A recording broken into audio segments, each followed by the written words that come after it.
Hali gani mwanafamilia wa channel tupendwa hii hapa ya Kileo Online TV. Kama ndo mara kwa kwanza, basi usisahau kusubscribe, kulike, kushare pamoja na kucomment. Bwana Zuchu awa surprise mashabiki zake kwa kile kitu ambacho alichoweza kukifanya, na akasema kwamba bado kuna surprise nyingi ambazo watu wengi mtashindwa kuweza kuelewa ni namna gani. Mimi binafsi natamani kuweza kuona kila kitu kinatokea katika maisha yangu.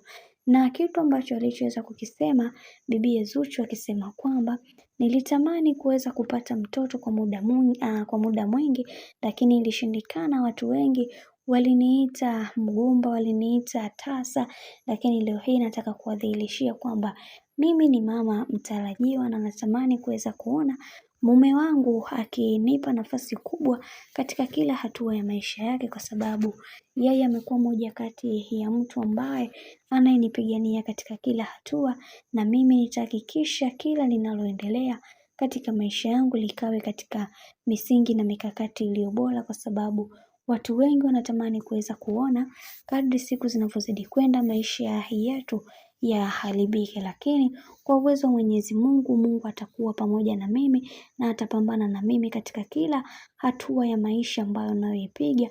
Ninaamini katika hili watu wengi watakuwa wamejifunza mambo mengi, kwa sababu kuna vitu vingi vinatokea katika maisha na sisi kama wanadamu tunashindwa kabisa kuweza kutatua haya yaliyopo, lakini Mungu si Asumani na mimi ameweza kunipa walau wafadhali wa maisha. Hicho ndio kitu ambacho nimekuwa nikisubiri toka muda mrefu, na Mungu ameweza kuniwezesha. Mungu wa mbinguni aendelee kunipigania katika kila maisha yangu, na aendelee kuwasimamia watu wengine ambao wanatamani kuweza kufikia level ambazo nilizoweza kufikia mimi, kwa sababu sio rahisi na nimetumia nguvu nyingi kuweza kufika hapa nilipo. Hivyo tupaswa kuweza kunyanyua akili zetu na kufanya mindset zetu zikawe katika mikakati iliyo imara. Hii itatusaidia katika kuweza kujinyanyua